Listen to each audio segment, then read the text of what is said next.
So now you're showing us this last level, but you're giving us a different view of it because you're going in Forge, right? Yep. So this is the third level in the Legendary map pack. This is Avalanche, which is a reimagining of Sidewinder from Halo 1. And as people remember in Halo 1, it was a big U-shaped ice map where you have a Forerunner base on each side, and then a lot of space between those two areas, a lot of vehicles, a lot of fun vehicle combat. A lot of places to die. A lot of places to die, of course. So the way this map was, you know, when we were going back to Sidewinder, we wanted to keep it as faithful as we possibly could to the original, but we knew that there were certain things about Sidewinder that, while it was awesome for a LAN party, like having a match that lasted 3 hours, that's not going to work as well in matchmaking. And you know, don't get me wrong, we still want it to feel like Sidewinder, and trust me, it totally feels like Sidewinder if you're playing with two really good teams. But we also did a lot of things to increase mobility for the infantry. So you'll see things like these man cannons on the front of the base. The flag actually spawns right here in a CTF game at the top of the base, and the flag carrier can grab it and go directly out like this, and it takes him into the center for a Warthog to come grab him. The other man cannon takes you also directly right into the front. Inside each base, I'm sure fans will remember there was a one-way teleporter that took you out here.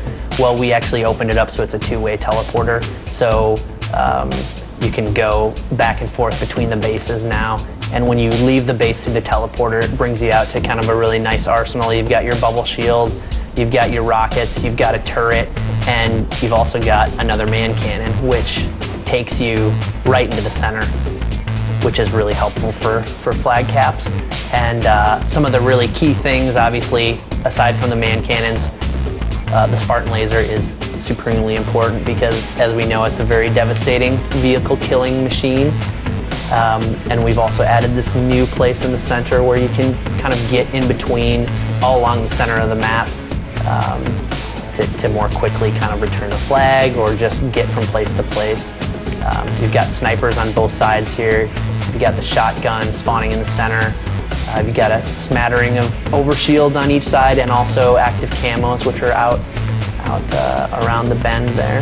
Now, as we wrap it up, show us the other really cool addition to the map pack. So, right. We were experimenting with these things early on when we were wrapping up DLC 1, and one of the artists found out a way to kind of cover the entire screen with the screen effect. If you've ever taken a really close look at the Halo 3 save films, you can actually pause it when a grenade explosion is going off, for instance, and there's basically a screen wash that goes over if you move your camera through it.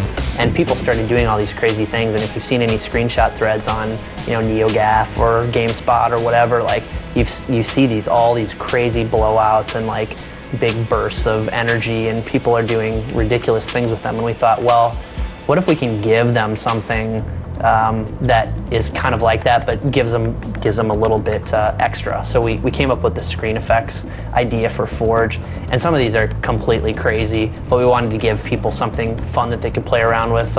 This is the old-timey effect, which is like visiting an old movie. It's got kind of the strobe and the sepia tone. We've also got colorblind, which is relatively straightforward. It's just black and white. It's obviously harder to see what it's doing on a map that's overwhelmingly white, but on a map like Ghost Town or Blackout even, it looks pretty awesome. And gloomy, which is kind of emo, yeah. it's like your next gen filter almost in a way. Juicy, which is one of my favorites because it basically just saturates all the colors, so you really see like a lot more of the colors pop. The cool thing about these effects... show us Nova. Sure. Nova is totally crazy. It's almost like a watercolor. It's kind of bizarre. It's like nearsighted. Yeah, it's almost like nearsighted glaucoma.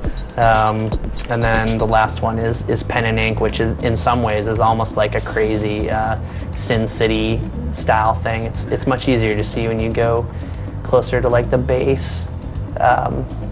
So we just wanted to give, you know, we've given people who use Forge some pretty crazy things in the past, and allowed them to do certain things in the level and make different areas and completely customize. And we just wanted to give that other set, that other crowd that's also using the films in the Forge, like, you know, some of the machinima guys, like, I don't know if how much they'll use this, but we kind of think they'll get excited about this kind of thing. Very cool, Lars. So wrap it up for us. When's this coming out? So this is coming out April 15th at Xbox Live Marketplace. All right, and the final question is, the DLC for Halo 3 has been pretty consistent and of good quality, mind you. So how long do you guys see yourselves, how long does Bungie think they're going to be supporting Halo 3? Because, you know, as much as we love it, Halo 4 would also be extremely cool. Sure. Of course. Well, we're not done supporting Halo 3 yet. It's really important to us. As some of the really astute fans know, we do have some maps still waiting. We're not quite sure, you know, we're not quite ready to talk about exactly what our plans are with those. You can rest assured that we are still supporting Halo 3 for a while, but we're also working on new things as well. Very cool. Well, thank you, sir. We wish you the best of luck. Thanks for coming out. All right, no problem.